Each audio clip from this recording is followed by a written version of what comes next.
Okay, so today we want to talk about the second part of 4.6, which is automatic type conversion. So that's part of 4.6 at the end of 4.6.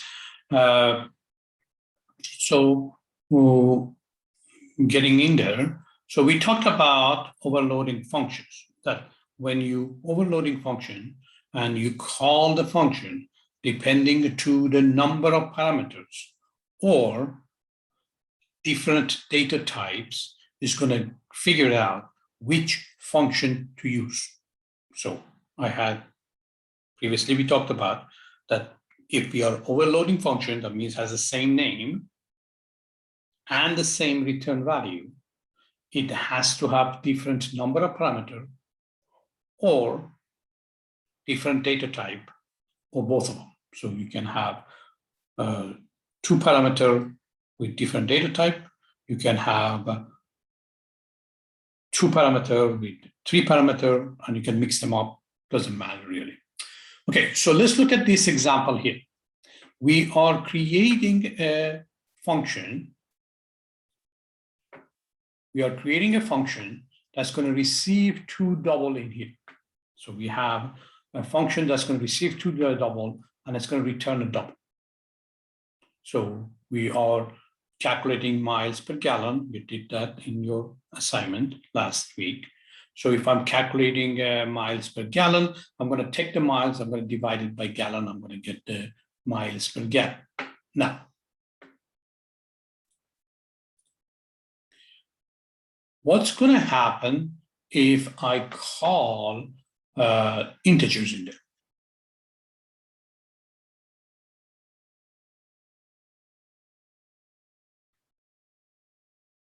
Okay.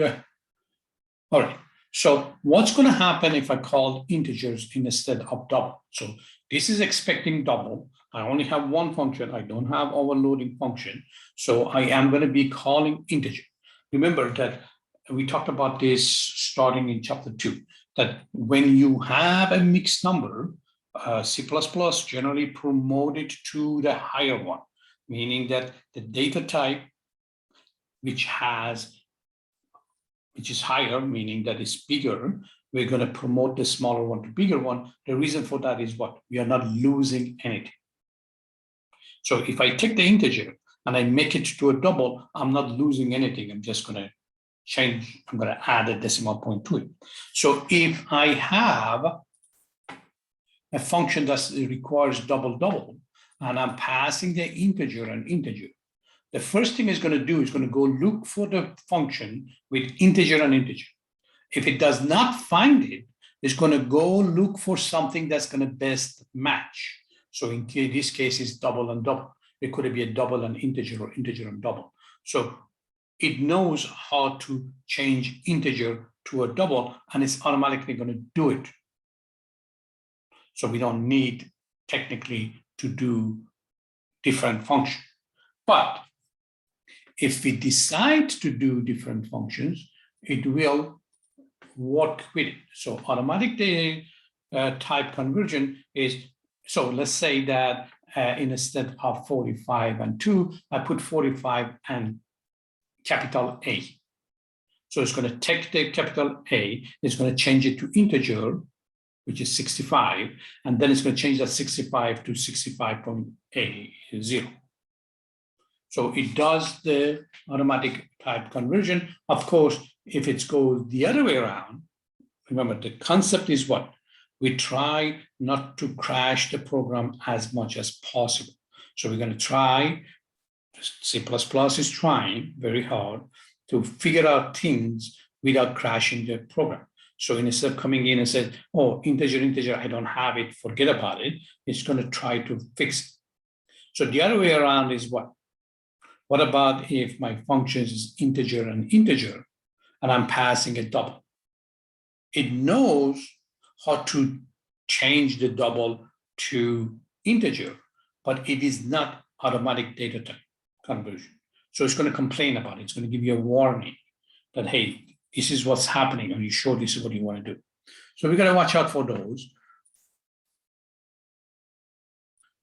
So if we have different ones, so if we have two of them, that one is double and one is int, when we call this, it's going to go pick up the one that's int and int.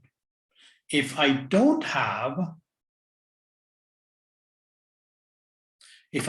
have this one, it would change my integers to double and use it.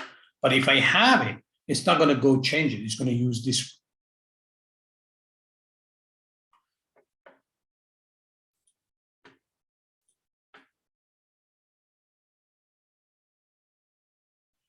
So the most important part is when you have a function with the same name, you got to be sure that the behavior, the description, the processing of the functions are exactly the same.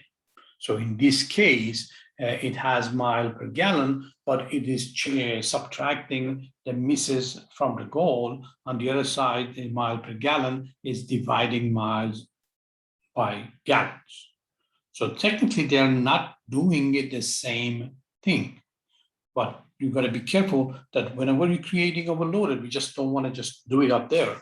We want to think about what's going to happen to the user. How can we make our program more user-friendly? So you're going to be doing more thinking. You're going to be doing more work to create overloaded functions for the user to be able to use them easier. And as you go forward, you're going to see this overloaded function. You're going to practice on it, and you're going to know how to do them. You're going to be more comfortable with it. Okay, so this is going to be the end of 4.6. We will have this activity that we want to do, and a few questions over here for activity 4.6. You got to be sure that you do this before you come to the class. The second day to be able to do all of these things. One last thing that I want you guys to do is describe overload function name with a real life example. So I don't want you to go and copy something from the book or internet or something. Think about it, that what is it in our life that we are doing some action, and depending to the situation, that action can be different. So come up with something interesting. So you know, for example, calculating the unit price for a different ones. We can do that.